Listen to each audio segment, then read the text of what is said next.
In the quiet town of Redwood Falls, tragedy struck when Phoebe Bishop, a kind-hearted librarian known for her honesty, was found murdered in her own home. As Detective Rachel Monroe unraveled the clues, the investigation exposed dark secrets hidden behind small-town smiles.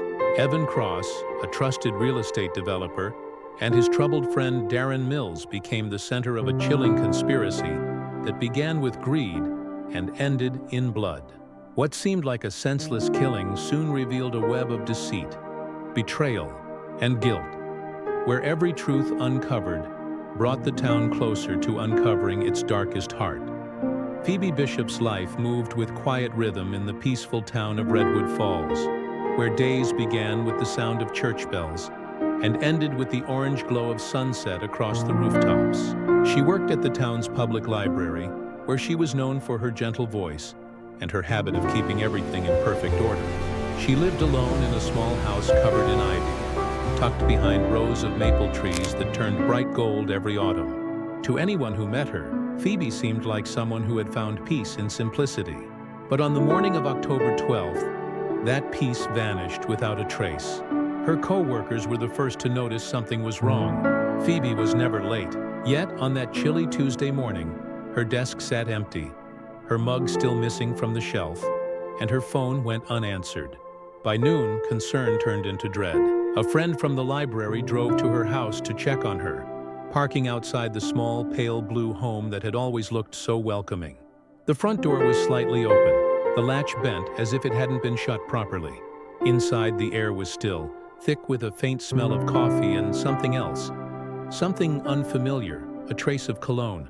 The kitchen was tidy except for a shattered mug lying on the floor, coffee stains marking the tiles.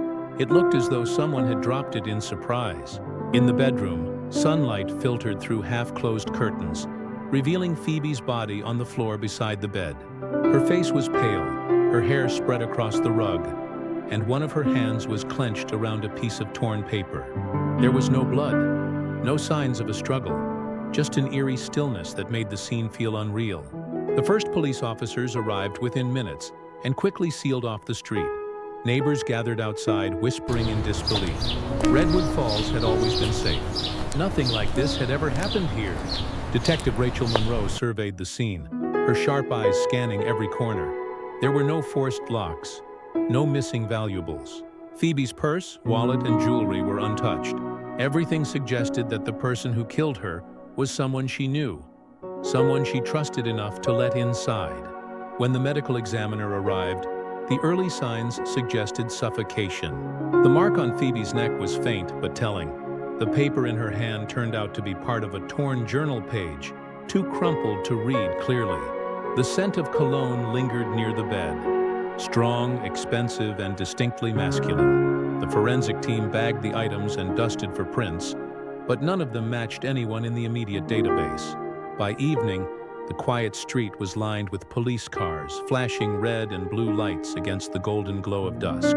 Detective Monroe stood outside, watching as Phoebe's body was carried away. To most people, Phoebe had been a gentle librarian, a woman whose life was simple and uneventful. But to the detective, something felt hidden beneath that calm surface, a secret that someone had killed to keep buried. And in that silence, the story of Phoebe Bishop's murder was only beginning to unfold.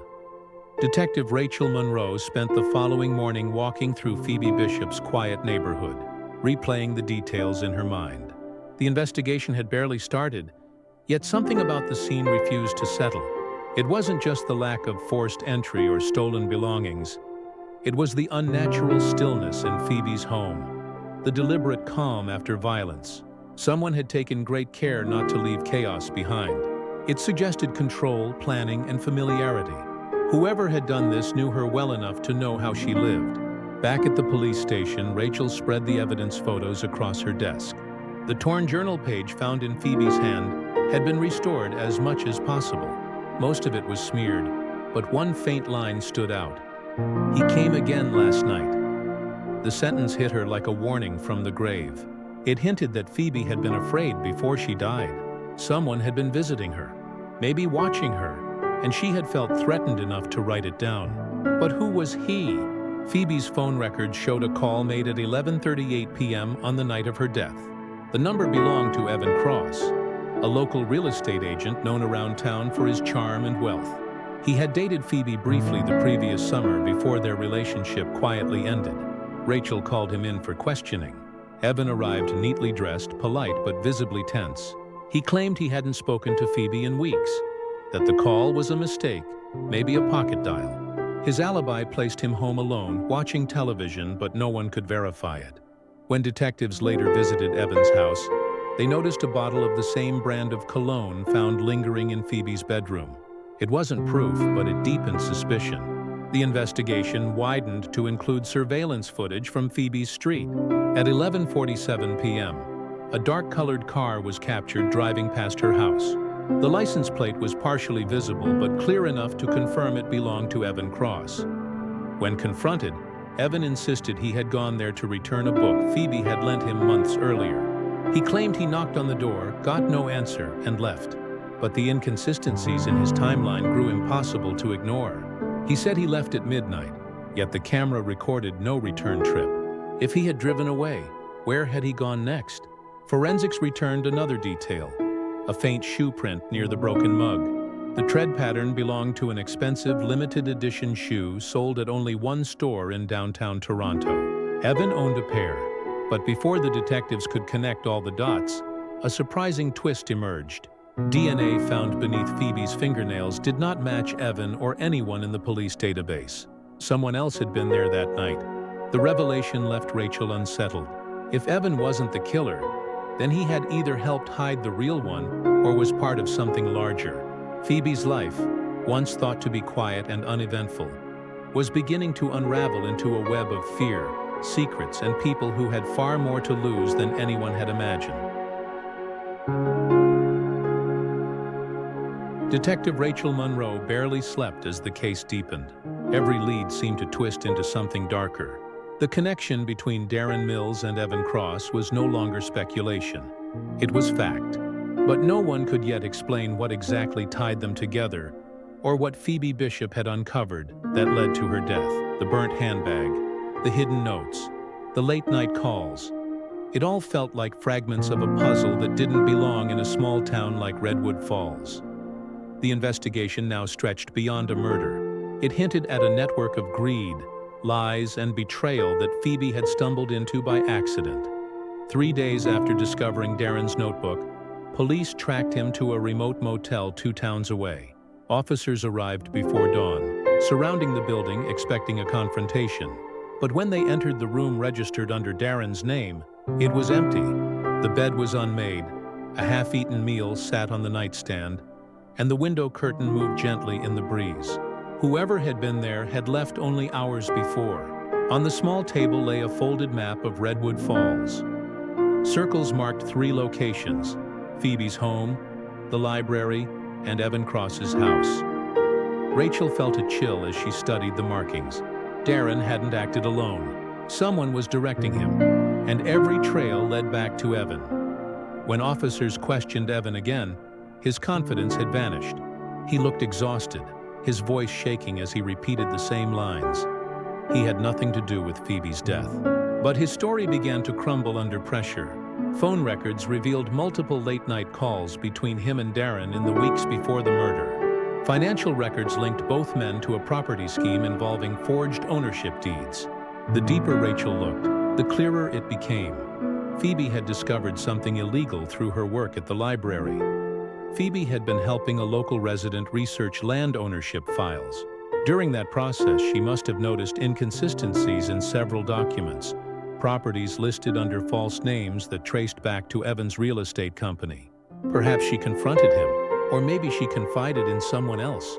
Either way, Evan panicked. Darren, desperate for money and easily manipulated, became his weapon of silence.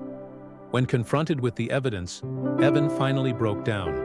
His confession was fragmented, full of excuses and regret. He admitted that Darren had come to him, angry and demanding payment after the job went wrong. Evan said he never intended for Phoebe to die. He only wanted her frightened enough to keep quiet. But Darren had gone too far. After realizing what had happened, Evan claimed he helped Darren escape town and burn the evidence. His voice cracked when he said Phoebe's name, but the damage was done. The revelation hit the town like a storm. The librarian everyone loved had died not out of jealousy or obsession, but because she had uncovered corruption hiding in plain sight. The truth turned every friendly smile and handshake into something suspicious. Redwood Falls no longer felt safe or quiet.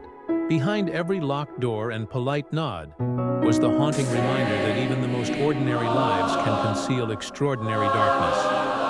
Darren Mills was found 6 months later, hiding in a cabin the evidence deep clearly in the woods shows of that northern the defendant Ontario. had motive and opportunity. The air around the cabin was we must thick with consider the damp pine precedent and set in the silence, previous case, broken only by the slow crunch of boots as officers approached. Inside, Darren sat at a small wooden table, staring at the wall, his face thin and his eyes hollow. There was no struggle. When the officers announced his arrest, he simply raised his hands, as though he had been waiting for this moment all along. The hunt was over, but the story of Phoebe Bishop's murder was far from finished. Back in Redwood Falls, the trial drew crowds from across the province. Reporters filled the courthouse steps every morning, eager to capture every grim detail. The town's quiet streets had turned into something unrecognizable, a place where tragedy had become spectacle. Detective Rachel Monroe watched from the back of the courtroom as Darren was brought in, his wrists bound in cuffs. He looked nothing like the man in the photos, older, defeated, and hollowed out by guilt. When the prosecution presented its evidence, the courtroom fell silent. They laid out the chain of events clearly. Evan Cross, desperate to protect his illegal property scheme, had paid Darren to intimidate Phoebe after she uncovered inconsistencies in land records at the library. But things spiraled out of control. Darren admitted during questioning that Phoebe's fear had angered him. He claimed he never meant to kill her, only to frighten her into silence. But when she resisted, panic took over. He struck her, then suffocated her, leaving the house in shock. The calm and order he left behind wasn't planned. It was instinct. He had wiped away what he could, but guilt lingered like a shadow he could never escape. Evan's confession had already sealed his fate. He admitted to aiding Darren's escape and burning evidence, though he maintained he had never ordered Phoebe's death. His face remained blank throughout the proceedings, his lawyer's words falling flat against the weight of his betrayal. When the final verdicts were read, Darren received life in prison without the possibility of parole. Evan was sentenced to 12 years for obstruction of justice and conspiracy to commit fraud. The courtroom erupted with a mix of relief and sorrow. Justice had been served, yet no one walked away whole. In the weeks that followed, the library reopened after a brief closure. Phoebe's desk remained empty, a small bouquet of white lilies resting beside a framed photograph of her smiling in front of the library steps. The town held a memorial in her honor, not just for the tragedy of her death, but for the integrity of her life. Phoebe had been a quiet woman who valued honesty, and it was that very truthfulness that had led her to uncover the lies that destroyed her. Redwood Falls began to heal slowly, though the scars of what had happened remained. People spoke more softly, locked their doors more often, and looked at one another a little differently. Late at night, when the streets grew still, some residents swore they could hear faint rustling from Phoebe's old home, the whisper of pages turning, as if she were still there, guarding the truth she died protecting. As the case of Phoebe Bishop's murder finally closed, the town of Redwood Falls was left forever changed. What began as a simple tragedy unraveled into a story of greed, betrayal, and justice. Phoebe's honesty cost her life, but her courage exposed the darkness hidden beneath the town's peaceful surface. Detective Rachel Monroe's relentless pursuit ensured that the truth wouldn't be buried, no matter how powerful the people involved. The echoes of Phoebe's story still linger, a haunting reminder that even in quiet towns, monsters can hide behind familiar smiles. If you were moved by this story, don't forget to like, subscribe, and turn on notifications so you never miss another real-life inspired crime story. Your support helps uncover more forgotten cases, one truth at a time.